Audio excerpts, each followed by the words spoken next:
the table as well. So we'll just do a summary of the different group discussions, and then we'll do a bit of kind of like possible next steps or making it happen. So yeah, feedback. Sorry, it's hard to summarise all the things in the discussion, but 2 or 3 minutes is ideal. I guess we didn't do post-its, so we get one big one. You get, okay, so there's one post-it that says bubble, which is, as we said, like probably a good place to start with, because we start like sharing who's got what, and then pulling resources together to buy bulk compost. So this is like an embryo of what we want to do in like pulling resources together, which was probably one level that we talked about, which was a cooperative of growers that needs to buy in bulk, to share seeds, to share sort of like resources to make the growing happen. And we started talking about how a cooperative could work, and there's many models out there, so we didn't go into that, but we are curious to see what governance and how to divide up the labor that goes into making a cooperative happen, and also how to divide up the profits that are made through a cooperative. It seems like there was small producers and bigger ones, and some people were working on allotments, so like a variety of people and sizes, which feels like could be accommodated through such a producer co-op. So that was quite encouraging.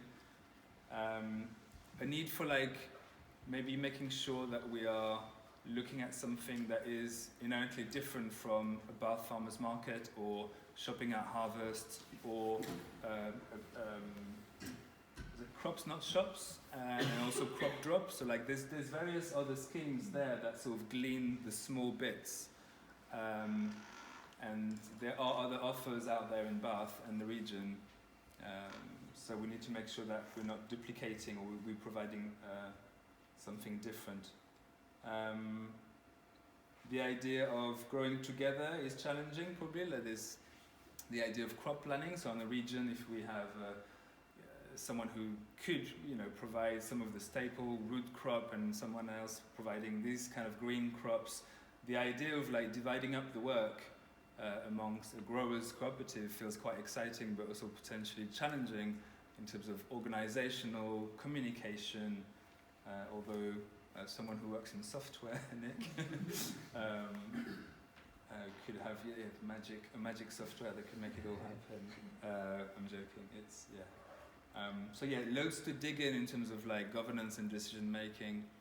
And then the last bit that we talked very briefly was the food hub, a physical place to bring food as growers and producers, and having a place to go and shop that could be a place for vegetable growers, bread makers, wine makers, and how to run such a shop and how to run such a cooperative. These 3 levels. And then the last thing we talked about is obviously the exciting prospect of being able to tackle and offer something for public procurement, so like schools and hospitals and institutions, which obviously alone we can't do, depending on the size, but to have a collective offer for public procurement, which is a big task, but it's potentially exciting as well, because that links directly with health and like nourishing our kids and elders and everyone else in the middle. And then that's pretty much it, I think. Have I missed something from the group, or no? Can I just add one thing? I think a really important thing there about public procurement, that when the council had the food policy from 2014 to 2017, one of the things that happened under that was much greater attention to public procurement, and since then that has fallen away really badly. Key players in it moved on, and gradually, and of course the system of schools and academies and so on has cut into it. Yeah. But I think that's a really, really important thing to tackle. Yeah. The last thing that came to mind as well is like there's types of cooperatives for transforming food.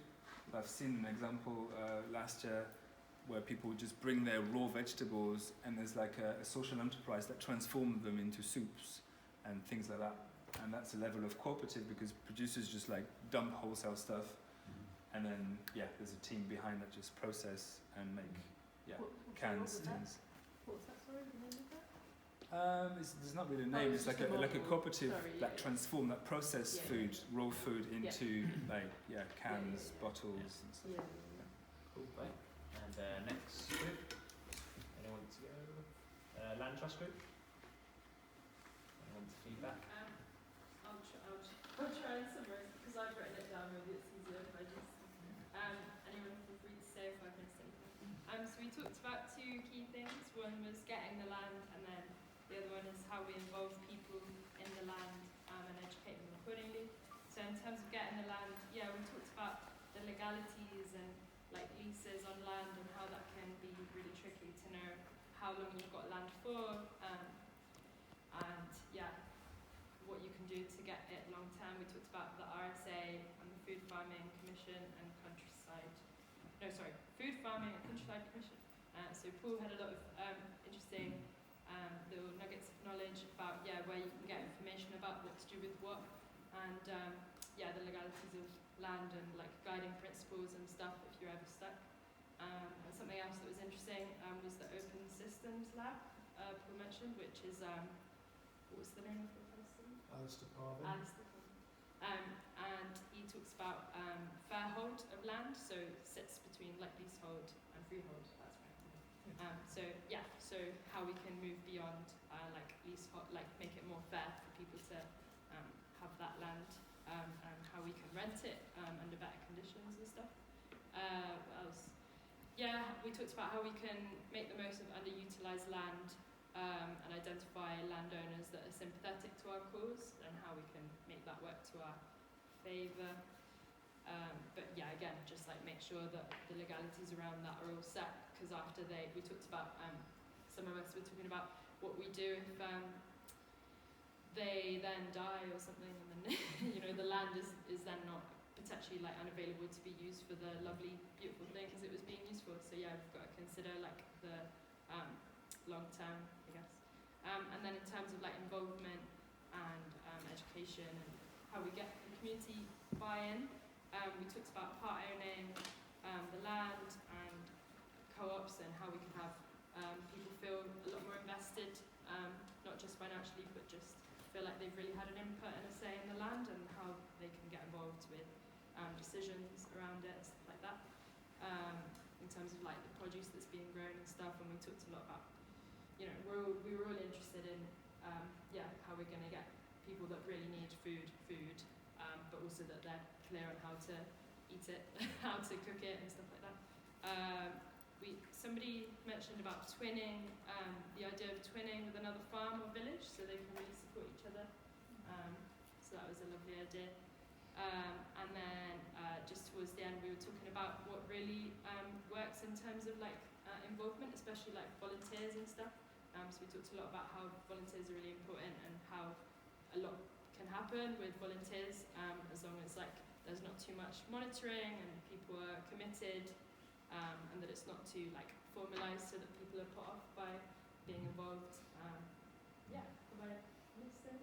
That's when I started writing down that this is all written down, sorry. So if I missed anything, you can say that. That's great, thank you. And then the last group, the land workers. There's lots of links with things that you said in the other group as well. That we talked around lots of different subjects and came to the conclusion that we really needed like an umbrella organisation that can really link together local councils and education authorities and existing organisations and growers and people who own green space. And also about the need for, so to influence policy and things like that.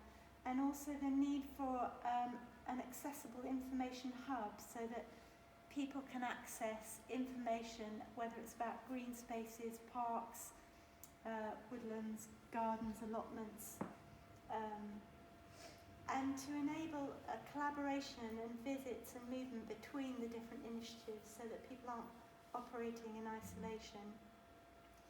We talked about whether there are existing local organisations like Transition Bath and Babel, which I'm still not clear what it stands for, but it's something about Bath area, organic growers, something. Because it's already active in practical ways which could be expanded, and Transition Bath has already incubated various other initiatives that have been able to make use of their bank account and their network and their expertise. In terms of education, we talked about linking with current formalised training in order to access support and funding, and to have centres of learning which might be attached to schools. It could be in allotments and community gardens, and expand on what might already exist in terms of learning to more structured education programmes, talks and workshops, and extending initiatives like the crop drop to share harvests. With schools, it feels vital to have gardening clubs and land education from an early age as part of the curriculum, as well as in after-school clubs. And then in terms of careers, for there to be really good career advice in schools and colleges, and an ambition towards livelihood versus jobs, and relevant skill sets for resilience, and looking towards a sustainable, sufficient income versus a culture of get rich quick or being motivated by money. There are issues, it's a little bit random how I'm dotting around there, trying to create a bridge between what a lot of people experience now as a sense of hopelessness and a future regenerative practice, and how to overcome certain obstacles like existing land ownership, and that's where the land trust comes in, and also ways to link landowners with potential growers and land use and structures that could make that happen. With training, we talked about some obstacles to recruiting for training, because there are currently lots of vacancies in agriculture, and I think a lot of that's about industrial agriculture, and there's a need for more autonomy and involvement in the planning, sowing, nurturing and harvesting of things, and a holistic approach. And the idea that there will be opportunities to land access. So that it's hard to recruit people into training and into careers if there doesn't seem to be an opportunity to use it later. And a real need for marketing, so that there's a change in perception, because at the moment there's quite a negative media story around what it is to be, what the prospects are for an agricultural worker. And I think that's just about everything on my blue paper.